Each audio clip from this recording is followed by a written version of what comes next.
The sun was setting over New York City when Ethan Callahan left the imposing mirrored building where he had just closed another multi-million-dollar deal. At 35, he had built an empire in the sustainable technology industry, transforming the old family business into a global powerhouse. Wearing an impeccable Italian suit, he adjusted the platinum watch on his wrist and dismissed his driver. He wanted to walk a bit, something rare in his always busy schedule. The streets of Manhattan were bustling with tourists and locals enjoying the mild spring evening. Ethan was distractedly observing the luxury boutique windows when a familiar scent hit him.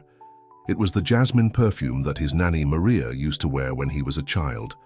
For a moment, he felt transported back to his childhood in Boston, running through the halls of the mansion while she chased him, pretending to be a dragon to entertain him. He shook his head, trying to push away the nostalgia. It had been over 20 years since he had seen Maria. She had worked for his family since he was a baby, until he was 15, when he left to study in London. At the time, he was so focused on his own journey that he barely had time to say goodbye, properly. It was then that his eyes captured a scene that made him stop abruptly. Sitting on a bench in Central Park, a lady of about 60 was selling small bouquets of flowers. There was something familiar about her profile, the way she slightly tilted her head as she smiled at passers-by. His heart raced when he realized it was impossible, but that woman looked remarkably like Maria. He approached hesitantly, observing the details. Her hair, once black as night, was now gray and tied in a simple bun. Her hands, which he remembered as always soft and fragrant, looked calloused. She wore simple, worn clothes, very different from the colorful traditional dresses she used to wear in Boston.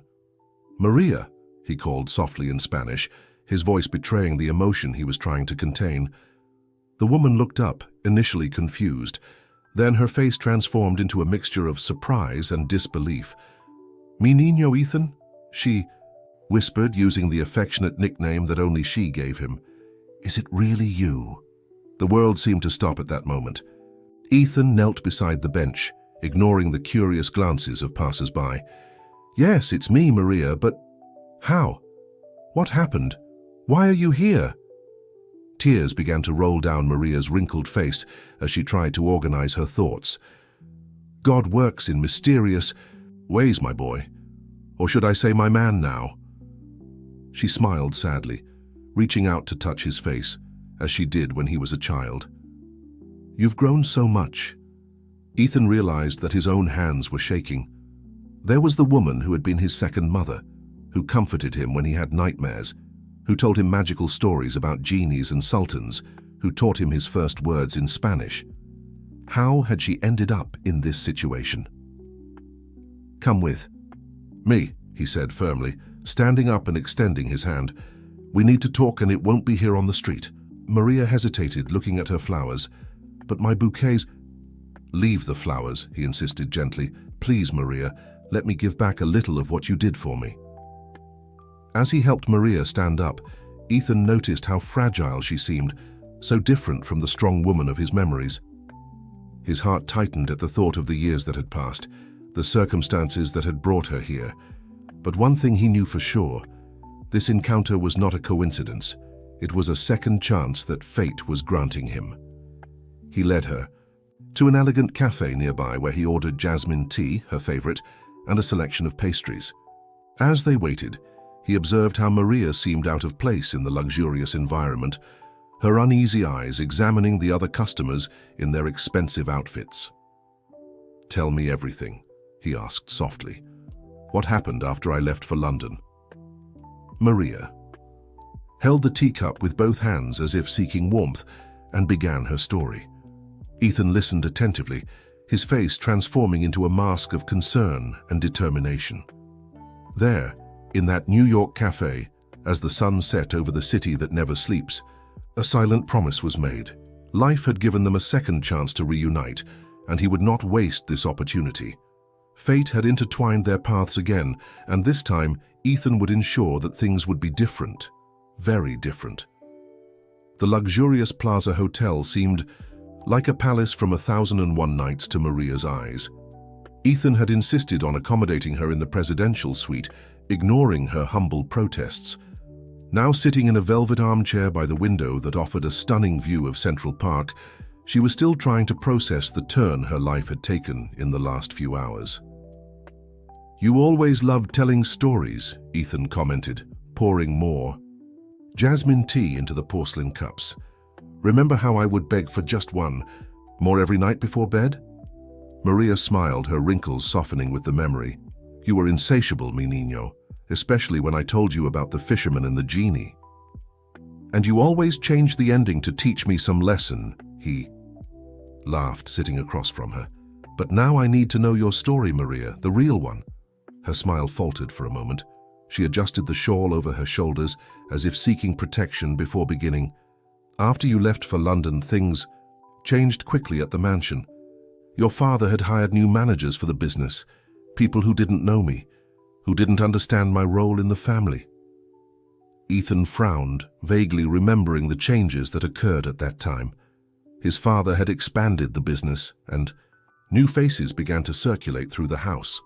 "With you gone, they decided they no longer needed my services," Maria continued, her voice low but firm. "I received compensation, of course, but I wasn't prepared to start over.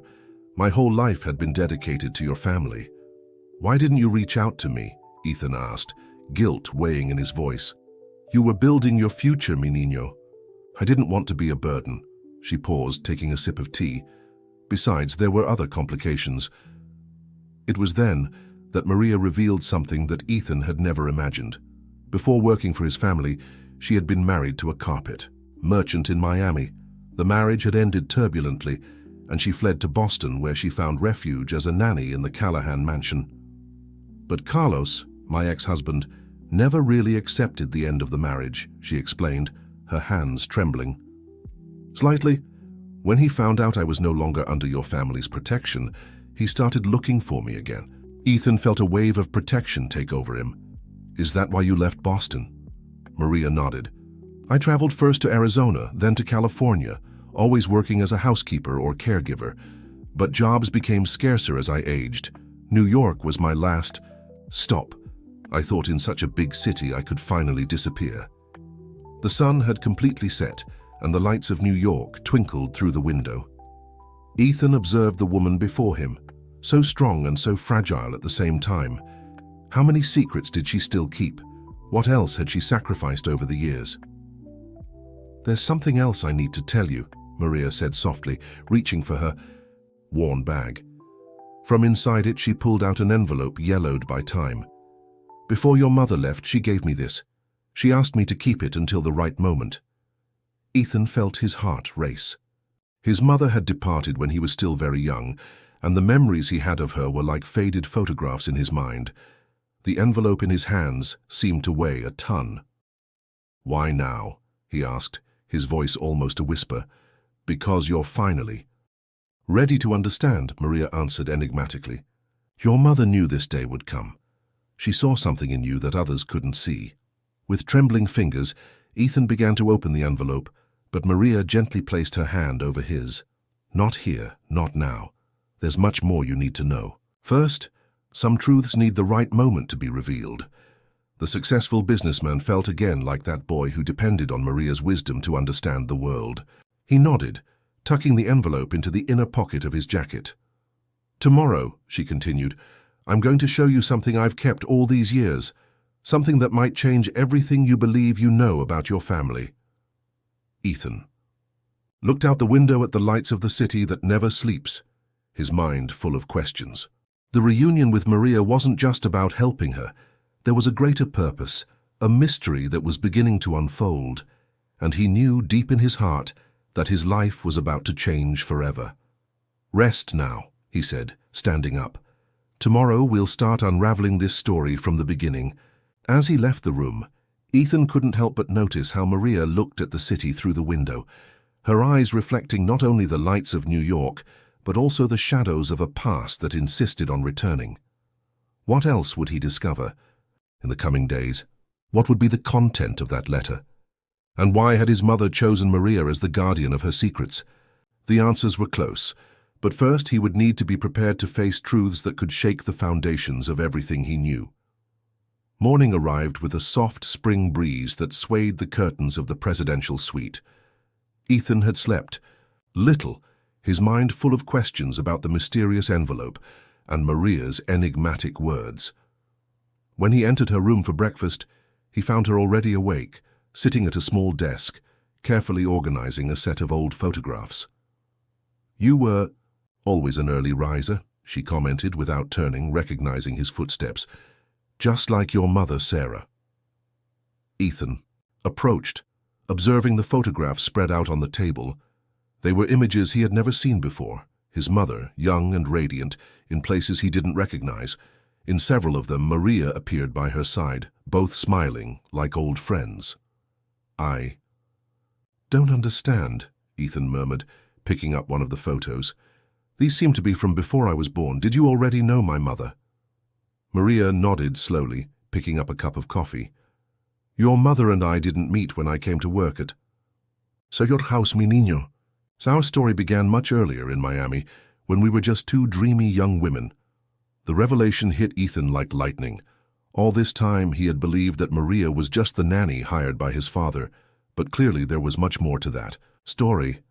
"Sarah was studying art at the University of Miami," Maria continued, her voice laden with nostalgia. "I worked in the campus library. We became instant friends, sharing dreams and secrets. She loved painting the markets, the beaches, the vibrant life of the city. She had extraordinary talent. But my father always said he met my mother at an art exhibition in Boston," Ethan interrupted, confused. A sad smile crossed Maria's face. "And he did. But what your father doesn't know is that it was Sarah who orchestrated that meeting.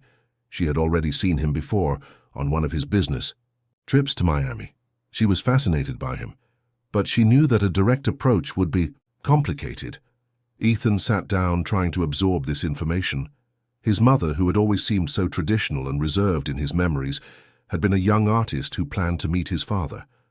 "There's more," Maria said, pulling a small leather notebook from her bag. "This was your mother's diary. She asked me to keep it along with the letter. I believe you should read it now." With trembling hands, Ethan opened the diary. His mother's delicate calligraphy filled the pages, interspersed with small sketches and watercolors. He began to read.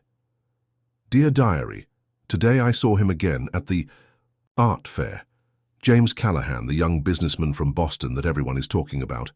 He didn't notice me, busy with his negotiations, but something in his eyes captured me. There's kindness there, mixed with ambition. Maria says I'm dreaming, too big, that families like his only accept arranged marriages. But I have a plan." "Your mother was extraordinary," Maria commented softly. "She transformed her artistic talent into a bridge to the world she wanted to reach. She organized an exhibition in Boston, knowing your father would be there. The rest, as they say, is history." "Why did she never tell me this?" Ethan asked, turning the pages of the diary with reverence. "Because your mother understood the weight of traditions, mi niño. She loved your father deeply and didn't want anything to tarnish the family's reputation. But she also wanted you to know the truth when you were older, to understand that true love sometimes requires courage to break conventions." Ethan continued reading, discovering a version of his mother he had never known.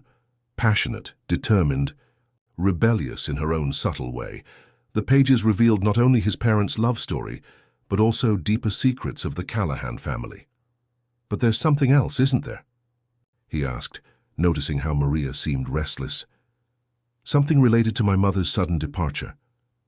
Maria stood up, walking to the window. The morning sun bathed New York in golden tones, but her eyes seemed to see something very distant. "Your mother discovered something weeks before she left, something about the family's old business, about partnerships your grandfather had made. She was investigating, trying to protect you and your father." "From what?" Ethan insisted, his heart racing. "Not yet, mi niño," Maria responded firmly. "First, you need to know the whole story, and there's someone we need to meet in New York, someone your mother mentioned in the letter we haven't opened yet." Ethan looked at the envelope in his jacket, feeling its weight more than ever. "Who?" "Sophie Laurent," Maria answered. "Your mother's best friend in New York, and the only person who knows what really happened in those last days." The name meant nothing to Ethan, but it sent a chill down his spine. Each answer seemed to bring more questions. Each revelation opened doors to new mysteries. Who was Sophie Laurent? What had his mother discovered? And why had Maria kept these secrets for so long? The answer to these questions was somewhere in New York, a city that now seemed to hold not only Maria's story, but also the keys to a mystery that could change everything Ethan believed he knew about his family. The Café Gramercy was buzzing with the typical New York lunchtime bustle. Ethan and Maria occupied a corner table, watching the door attentively.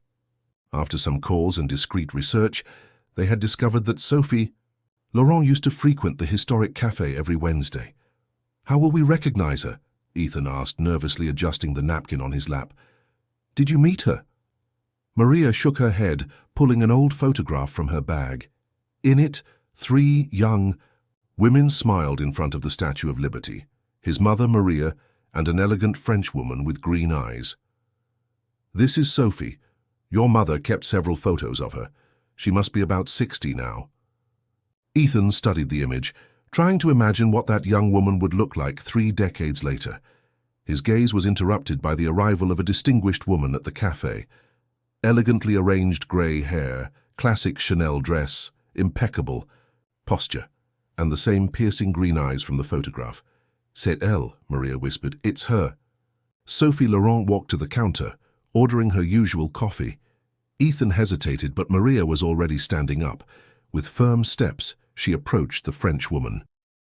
"Madame Laurent," she called softly in French, "forgive my intrusion, but I'm a friend of Sarah Callahan." The name had a visible impact on Sophie. She turned slowly, her green eyes wide with surprise. "Sarah," she repeated, her voice trembling slightly. Then her gaze caught Ethan, and she brought her hand to her lips. "Mon Dieu, you're her son." The same eyes. Minutes later, Sophie was sitting at the table with them, her hands gripping a coffee cup with unnecessary force. "After so long, why now?" "I found Maria by chance," Ethan explained, "and I discovered that there's a lot about my mother that I don't know. Sophie, we need your help to understand what happened in those last days in New York." Sophie was silent for a long moment, observing the pedestrians through the café window. "Your mother was more than my friend," she finally began. "We were like sisters. When she came to New York that last summer, she was different, scared. She had discovered something that deeply disturbed her." "What exactly?" Ethan gently pressed. "Documents," Sophie answered, lowering her voice. "About the origins of the Callahan family fortune. Your grandfather, William, didn't build the empire just with textile trade, as everyone thinks. There were other interests." Ethan felt a chill down his spine. "What kind of interests?" "Your mother found records of suspicious transactions, partnerships with powerful and dangerous people, but the worst wasn't the old business. It was the fact that some of these ties still existed. People within the company itself were maintaining connections that should have been cut long ago." "The new managers," Maria murmured, the pieces starting to fit together. Sophie nodded. "Sarah discovered that they weren't chosen by chance. They were representatives of the old partners, strategically placed to keep the channels open. When she threatened to expose everything to your father, she received a warning." "What kind of warning?" Ethan asked, his voice barely containing the tension. "One morning, she found her old studio in New York completely destroyed. All her paintings, her diaries, her documents, everything burned. It was a clear message." Sophie paused, taking a sip of coffee. "That's when she decided to act. She divided the evidence she had into parts, entrusting each to different people. The diary with Maria, some documents with me, others with..." "With whom?" Ethan insisted, when she hesitated. "With Olivia," Sophie answered, carefully watching Ethan's reaction. "Your sister." Ethan felt as if the air had been sucked from his lungs. "I don't have a sister." "Yes, you do, honey," Maria intervened softly. "Sarah had a daughter from a previous relationship before she met your father. Olivia lived in New York with Sophie while your mother was in Chicago. It was one of Sarah's biggest secrets." Ethan's world seemed to spin. A sister? All this time there was a part of his family he didn't even know existed? "Where is she now?" he asked, his voice hoarse. Sophie exchanged a worried look with Maria. Olivia disappeared shortly after your mother left. No one has seen her since then, but she opened her purse, taking out a postcard. She used to send this every year on Sarah's birthday, always from the same city, Boston. Ethan took the postcard, noting the date of the postmark, 3 weeks ago. His sister was alive somewhere, in the city where his mother's story had begun. "There's one more thing you need to know," Sophie said, leaning forward. "The last time I saw Sarah, she made me promise that if anything happened to her, I should look in the archives of the Boston Public Library. She hid something there, something that could only be found when all the pieces were together." "What exactly?" "I don't know. She said that when the time was right, the clues would lead us there. But first," Sophie looked meaningfully at the envelope Ethan was carrying. "You need to read your mother's letter." Ethan touched the envelope in his pocket, feeling the weight of the revelations. A lost sister, corporate secrets, hidden documents. Each answer opened the door to more mysteries. And at the center of it all, his mother, weaving a complex web of protection and truth that was only now beginning to reveal itself. Back at the hotel, Ethan sat on the balcony of his suite, the envelope he had carried for so long now open in his hands. The paper was yellowed with time, but his mother's handwriting remained as elegant as he remembered. Maria and Sophie waited in silence as he began to read. "My dear Ethan, if you're reading this letter, it means you've finally found Maria and that you're ready to know the truth about our family. There's so much I had to hide from you, my son, so many secrets I carried to keep you safe. Now it's time for you to know your complete story. Before I met your father, I lived a very different life in Boston. I was young, passionate about art and life, and I fell in love with an art history professor at the university. From that love, your sister Olivia was born. But circumstances separated us. He left for an archaeological expedition in Greece and never returned. I was left alone with a baby, unable to raise a child in the conservative environment of the time.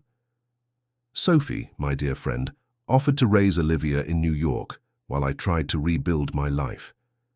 It was during this time that I met Maria, who became not only my friend but my confidant and protector. And then I met your father.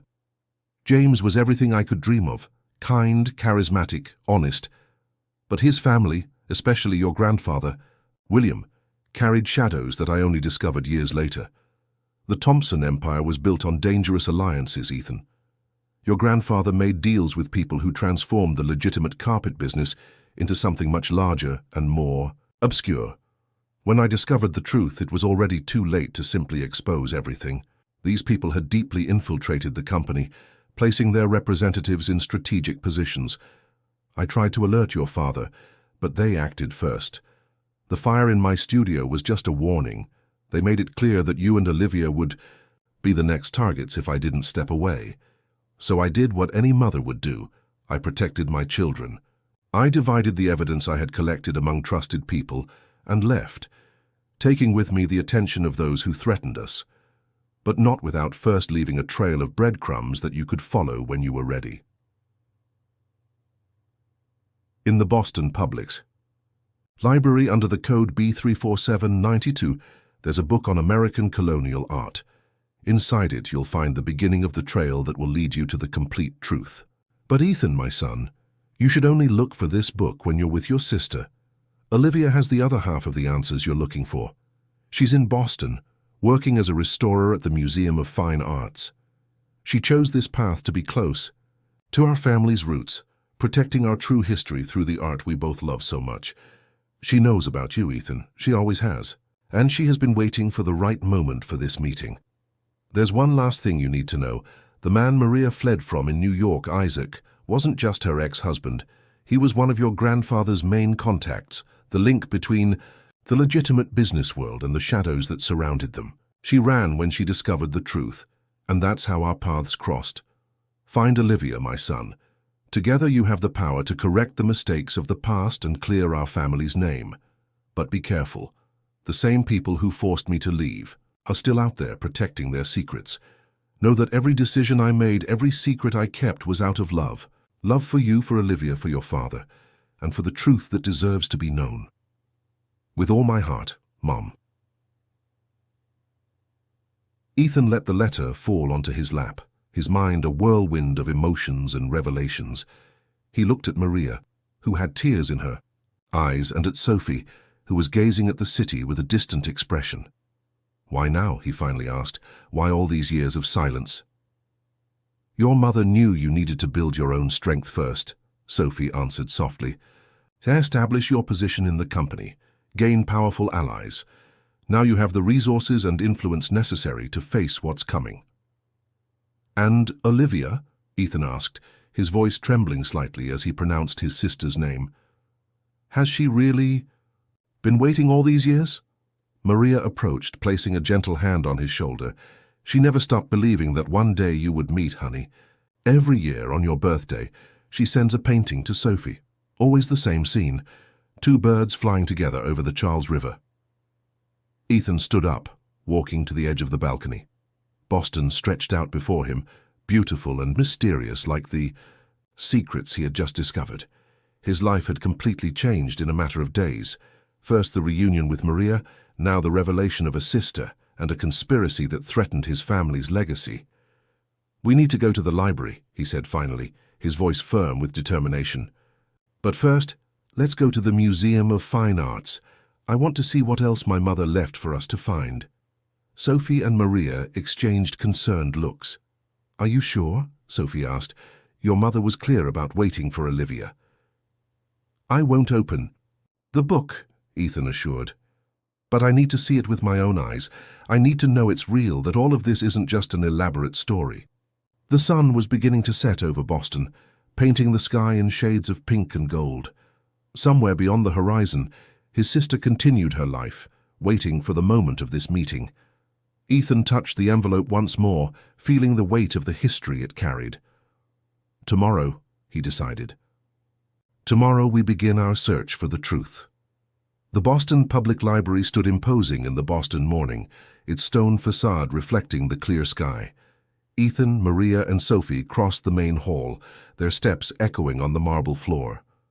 After presenting the necessary credentials and going through the registration process, they were led to the rare books section. "B34792, Ethan murmured, memorizing the code mentioned in his mother's letter. The librarian, a lady with golden glasses, guided them through silent corridors to a reserved area. "American colonial art?" she asked, consulting her computer. "Ah, yes. A very specific volume. Curious. Another person requested access to it. Just 2 days ago." Ethan exchanged alarmed looks with his companions. "Who?" he asked, trying to keep his voice casual. "I'm sorry, but I can't disclose information about other users," the librarian responded politely. "But I can bring the book to you in a few minutes." As they waited, Ethan couldn't shake off the feeling of uneasiness. Someone else is looking for the same book. This can't be a coincidence. "Your grandfather's old partners must have noticed your movements," Sophie whispered. "The meeting at the cafe yesterday may have drawn unwanted attention." Maria nervously adjusted her shawl. "Maybe we should go straight to the museum. If they're watching us—" "No," Ethan interrupted softly. "We need to see the book. My mother chose this place for a reason." The librarian returned carrying a volume bound in faded red leather. "Art and Symbols of Colonial America," she read, the title aloud. "A rare 1892 edition. Please use the gloves provided when handling it." Ethan carefully opened the book, aware of the librarian's attentive gaze. The yellowed pages were filled with detailed illustrations of tapestries, ceramics, and ancient calligraphy. At first glance, it seemed like just a common academic book. "Look," Sophie discreetly pointed to an almost imperceptible mark in the margin of one of the pages.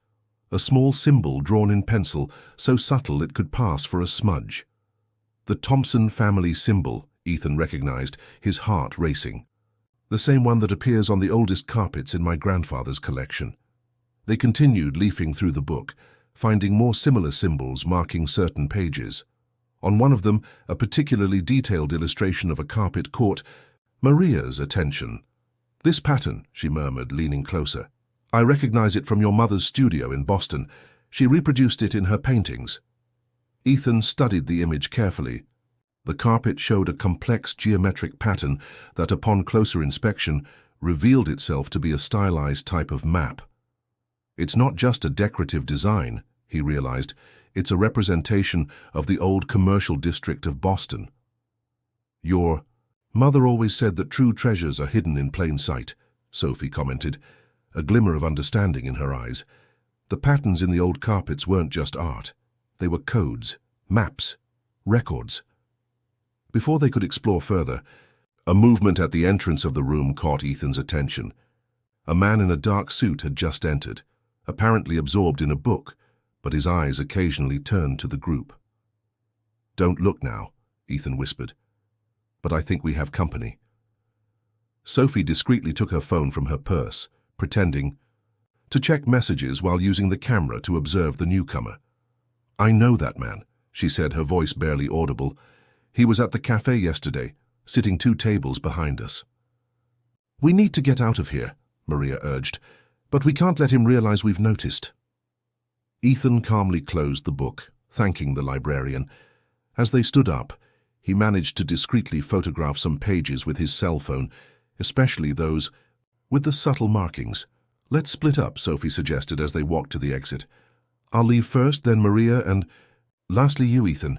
We'll meet at the location we agreed on earlier." In the main hall, Sophie said goodbye casually, as if she were just an acquaintance parting after a casual meeting. Minutes later, Maria also left, taking a different direction. Ethan waited a few more moments, observing through the reflections in the windows how the man in the suit maintained a calculated distance. When he finally left the library, Ethan didn't head directly to the meeting point. Instead, he took a longer path, passing through busy streets and entering some stores. In one of them, an elegant men's clothing boutique, he noticed another man, different from the first, but with the same vigilant posture. His phone vibrated, with a message from Sophie. "Arrived safely. Maria is also secure. Be careful." Ethan sent a quick response, and then turned off the device, removing the battery as Sophie had instructed. His mother's words echoed in his mind. "The same people who forced me to leave are still out there, protecting their secrets." As he walked through the streets of Boston, now much more attentive to every face, every movement around him, Ethan began to truly understand the weight of what he had discovered. It wasn't just about finding his sister or unraveling family secrets. It was about facing powerful people who had spent decades building a web of influence and control. In the pocket of his jacket, the photographs of the book seemed to burn. That pattern on the carpet, that map disguised as art. His mother had left more than clues. She had left a path to the truth, a path that would now lead him back to the Museum of Fine Arts, to the city where everything began.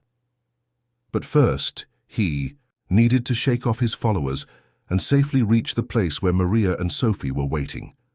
And then they would need to devise a plan to reach Olivia without alerting the wrong people. People who, clearly, were already one step ahead of them. The small cafe in the basement of Beacon Street wasn't listed in any Boston tourist guide. That was exactly why Sophie had chosen it as the meeting point. Ethan arrived at the location after an elaborate route to shake off potential followers, finding Maria and Sophie seated at a table in the back, partially hidden by an old wine rack. "Did you manage to lose them?" Sophie asked as soon as he sat down. "I believe so. I followed all your instructions: taxi switches, subway, stores with back exits." Ethan took out his disassembled phone from his pocket. "I still haven't put the battery back in as you suggested." "Good." Sophie gestured to the waiter, ordering another coffee in fluent English. "We need to be extremely careful now. Those men in the library weren't amateurs." "How did they know where to find us?" Maria asked, her voice betraying concern. "The cafe in Harvard Square," Sophie answered with a sigh. "It was my mistake. I've been frequenting the place for years, always on the same day of the week. They must have been monitoring me after I started receiving the postcards from Olivia." Ethan opened his briefcase, taking out the photos he had taken of the book in the library. "Look at this carefully," he said, spreading the images on the table. "The carpet pattern isn't just a map, it's a series of them overlapped." Sophie adjusted her glasses, examining the photographs. Your mother always said that the best secrets are those hidden in art. The old merchants used patterns in carpets to record trade routes, meeting places, safe points. And my grandfather took advantage of this tradition for his own purposes, Ethan completed, a bitter tone in his voice. He transformed art into code for his suspicious activities. But why did your mother lead us specifically to this book? Maria questioned, studying one of the images. There must be something more specific that she wanted us to find. Ethan pointed to a particular section of the pattern. Look here. This area represents the old financial district of Boston, and this recurring symbol, he traced a geometric design with his finger, appears exactly where the Museum of Fine Arts stands today. Where Olivia works, Sophie added, her eyes shining with understanding. It's not a coincidence. She chose to work there for a reason, Ethan concluded. The museum must be keeping something important, something related to the documents our mother discovered. Maria leaned forward, lowering her voice even more. But how do we get to her? If these men followed us to the library, they'll certainly be monitoring airports and hotels. Sophie took a sip of her coffee, a cunning smile forming on her lips. I have an idea, Ethan. You're a well-known businessman. They'll expect you to travel in a luxurious, flashy way. Private flights, 5-star hotels. So we'll do exactly the opposite, Ethan completed, beginning to understand the plan. Precisely, you'll make an ostentatious reservation at the Four Seasons Boston. Send your team to prepare everything for your arrival. Meanwhile, she opened her purse, taking out 3 passports. We'll travel separately, using different identities. Ethan took one of the passports, surprised. How did you get these? Your mother wasn't the only one preparing for this moment, Sophie answered simply. I've been keeping these backup identities for years, waiting for the day they would be necessary. And after we arrive, in Boston? Maria asked. I know people there, Sophie continued. Old connections from when I worked as an art curator. They can help us move around the city without drawing attention. The trick will be to make contact with Olivia safely. Ethan studied the photographs of the book again. She works at the museum, but we can't just show up there. It would be too obvious. No, Sophie agreed, but there's a special exhibition happening next week, a show of ancient tapestries, the kind of event that would naturally attract experts and collectors from various parts of the country. A perfect cover, Ethan nodded. I can use my contacts to secure invitations. Meanwhile, Maria added, I need to visit some old acquaintances in Faneuil Hall Marketplace. If Isaac still maintains connections with your grandfather's old partners, we need to know exactly who we're dealing with. The 3 looked at each other, aware of the risks they were about to take. The plan had many variables, many points where something could go wrong, but it was their best chance to reach Olivia and discover the rest of the truth that Sarah had hidden. We'll depart separately then, Sophie decided. I'll go first, early tomorrow. Maria 2 days later. And you, Ethan, will make your grand official entrance at the end of the week. And we'll meet at the Thinking Cup Cafe near the museum, Sophie completed. It's small, discreet, and has 3 different exits, ideal for ensuring we're not being followed. Ethan carefully stored the photographs and the fake passport. His heart was racing with the adrenaline of danger and anticipation. In a few days, he would be in the city where his story began, about to meet a sister he never knew he had. Be careful, he said, standing up. For the next few days, we'll only keep in touch through the prepaid numbers Sophie provided. And remember, from now on, all our movements may be being observed. As they left the cafe separately, each taking a different direction in the old streets of Beacon Hill, Ethan couldn't help but think of his mother. She had planned all of this, prepared the way for this moment. Now it was up to them to follow the clues and discover the truth she had protected for so long. The next stop would be the Museum of Fine Arts, the place where the secrets of the Thompson family began, and where, if everything went right, they would finally be revealed. The sun was rising over the Charles River, tinting the waters golden as Ethan observed the old city from the window of his room in the boutique hotel in Back Bay. He was staying in a discreet establishment, while his official reservation at the Four Seasons remained untouched. As planned, Sophie and Maria were already in Boston, staying in different locations, waiting for the moment of the meeting. His phone vibrated, a coded message from Sophie. "The exhibition opens today. Our friend is on the list of restorers. Coffee at 9. Ethan adjusted the disguise that Sophie had prepared. Thick-framed glasses, hair slightly grayed at the temples, clothes that suggested a middle-aged academic. The reflection in the mirror showed someone very different from the businessman he used to be. The Thinking Cup Cafe was filled with the aroma of freshly brewed coffee when he arrived. He found Sophie sitting in a corner, almost unrecognizable, with her red wig and makeup that aged her a decade. She pretended to be absorbed in an art catalogue when he approached. "Professor Laurent?" he murmured, using the agreed-upon fake name. "Ah, Dr. Thompson," she responded in the same low tone. "Good that you could come. Did Maria make contact with the vendors?" "Yes. The old associate still maintains his shop in Faneuil Hall. She's going to visit him today." Sophie discreetly slid an envelope across the table. "The invitations for the exhibition have arrived.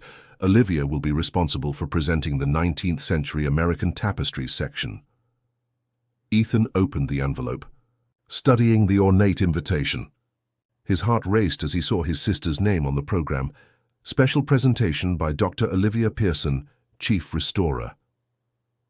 "Pearson?" he questioned, raising an eyebrow. "Your mother's maiden name," Sophie explained. "She chose to use that name to stay connected to her roots, but off the Thompson radar." Before they could continue the conversation, Ethan noticed a suspicious movement near the entrance. Man in a dark suit had just entered, his eyes scanning the environment calculatedly. "We have company," he whispered, pretending to examine the catalogue. Sophie didn't turn, but her posture tensed. "Describe him."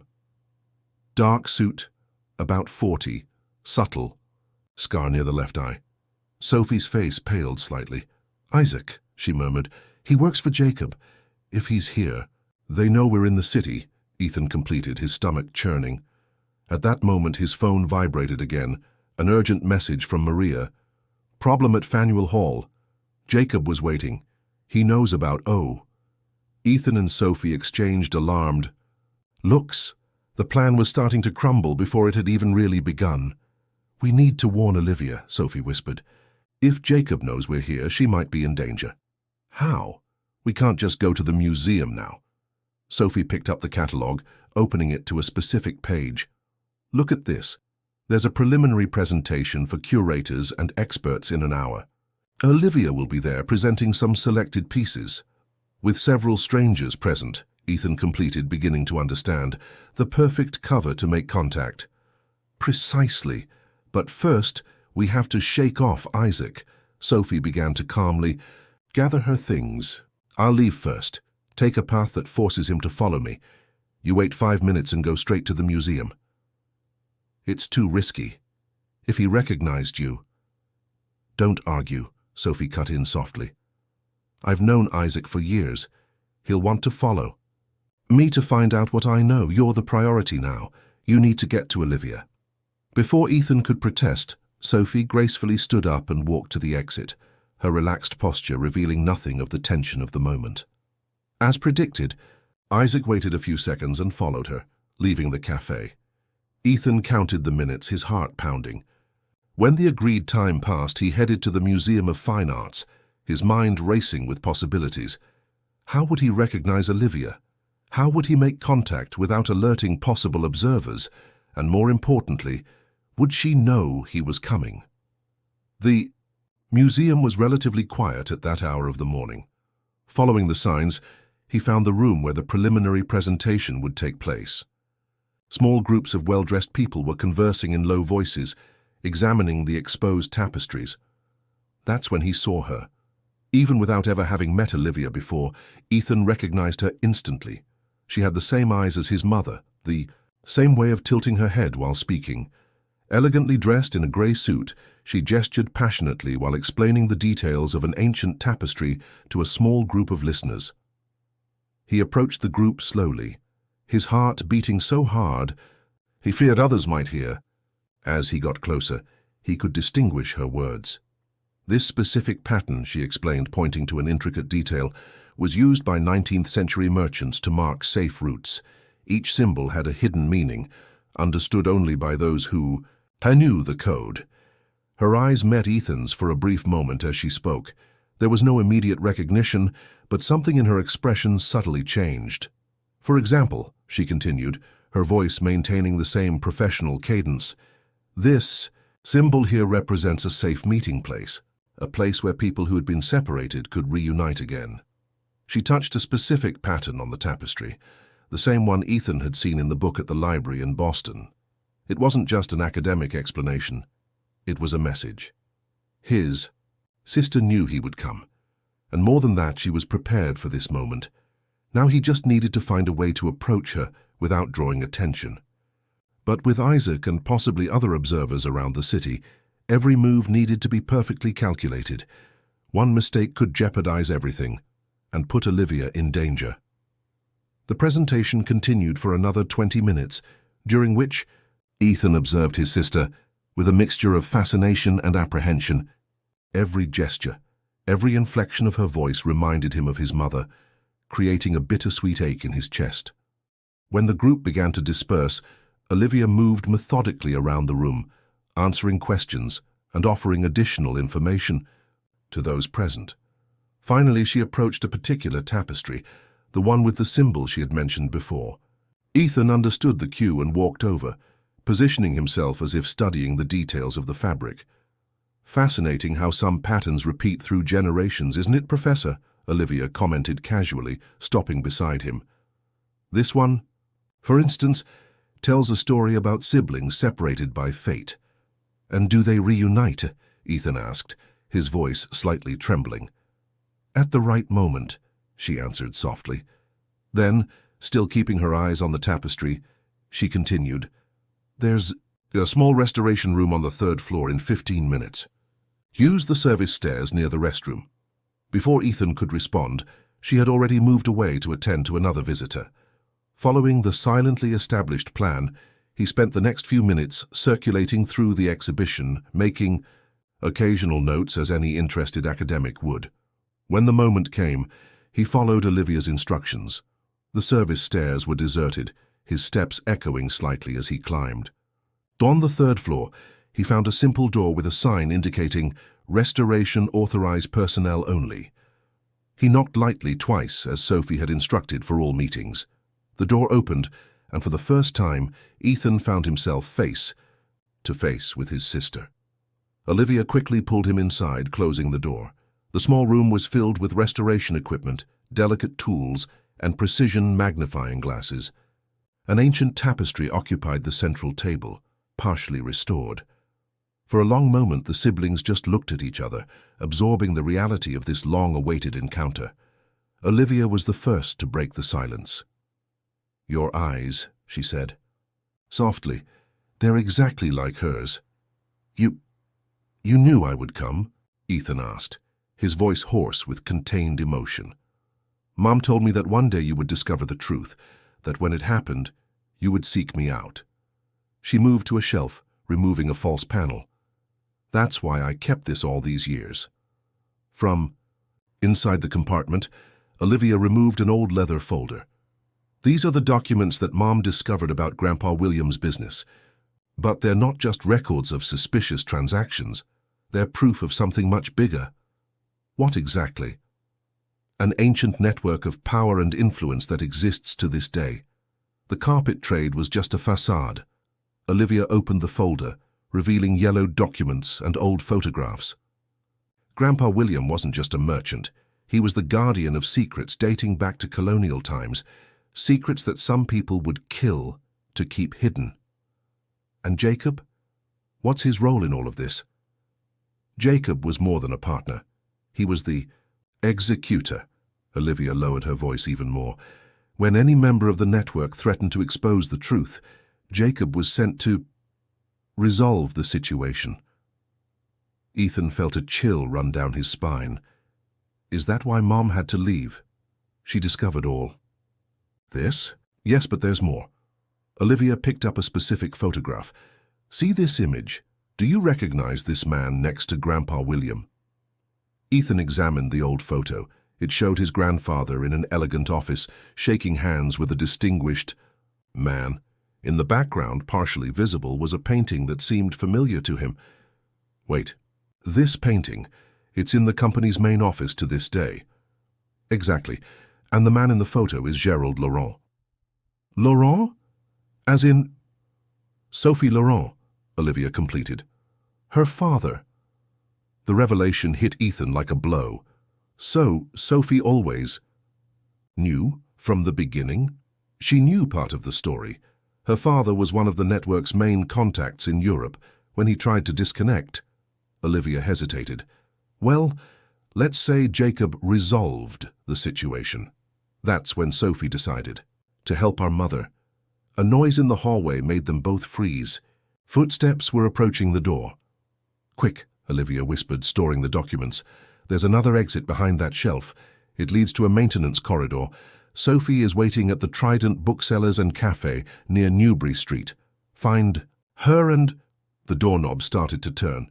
Go, Olivia urged, pushing him towards the secret exit. I'll handle this. We'll meet later, at the location marked on the tapestry. But... Ethan, she held his face between her hands, her eyes so similar to their mother's fixed on his.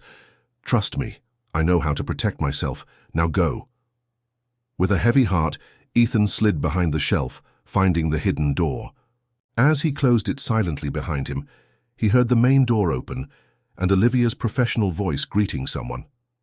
In the dark corridor, he held tightly to the photograph that Olivia had managed to pass to him at the last moment. One more piece of the puzzle, one more secret of the Thompson family.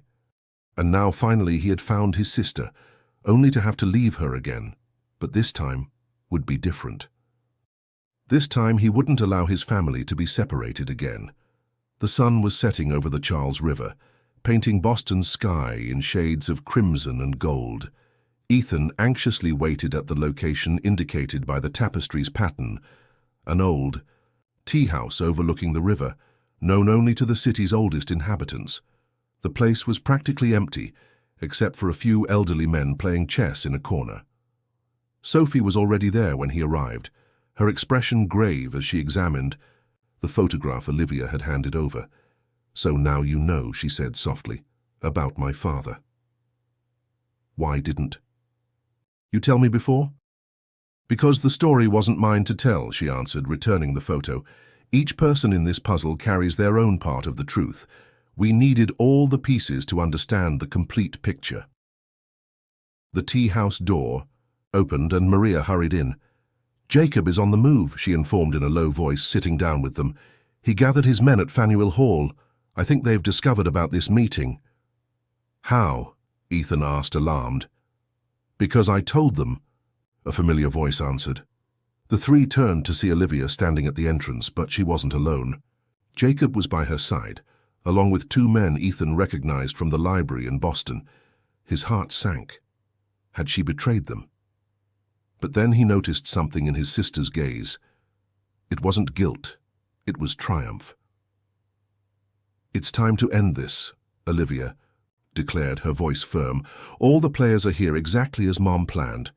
Jacob stepped forward, a cold smile on his scarred face. So, Sarah's daughter has finally decided to play her game. No, Jacob, Olivia corrected. This has always been my mother's game. You just didn't realize you were playing it all along. With a fluid movement, she took a flash drive from her pocket. Here are all the documents Mom collected, every suspicious transaction, every shady deal, every accident you resolved for the network, including what happened to Sophie's father. Jacob laughed, but there was a note of tension in his voice. And you think that matters? We have connections everywhere. Who would believe you? The district attorney's office would, Ethan intervened, standing up, especially because I've spent the last 5 years secretly investigating and documenting all suspicious activities within the company. Activities that, curiously, always led to the same names that appear in my mother's documents. Impossible, Jacob growled. I monitored your every move. Exactly, Olivia smiled. You were so busy watching Ethan that you didn't notice what was happening right under your nose. While everyone was looking at the successful businessman, no one paid attention to the art curator, who was patiently cataloguing every old tapestry in the Thompson collection, decoding the records hidden in their patterns. And no one questioned why a former Louvre curator suddenly decided to retire in Boston, Sophie added, perfectly positioned to monitor the network's movements through the art market. Or why an old nanny chose to sell flowers right in front of the hotel where the main members of the network regularly met, Maria completed. Jacob looked around, belatedly realizing that his men had disappeared. In their place, discreet agents were emerging from the shadows of the tea house. The network is over, Jacob, Ethan declared, but we're offering a choice. Cooperate, help dismantle the entire operation, and there might be leniency. Keep resisting. And all the documents go straight to the press, Olivia concluded. Every detail, every name, every crime. The man who had terrorized so many people over the years seemed to shrink before their eyes. Sarah, he muttered. She planned all of this? Our mother knew she needed to protect both of her children, Olivia answered softly, and the only way was to ensure that the truth came to light at the right moment, when we were ready to face it together. As the agents led Jacob away, Ethan turned to his sister. All these years you were working towards this moment. Not just me, she smiled, hugging him. All of us. Mom wove a protection network much stronger than theirs, a network based on love, loyalty, and truth. Sophie and Maria joined them, and for a moment they all stood in silence, watching the last ray of sunlight dive into the Charles River. The truth had finally emerged from the shadows, and with it, a long-separated family was reunited again. What happens now?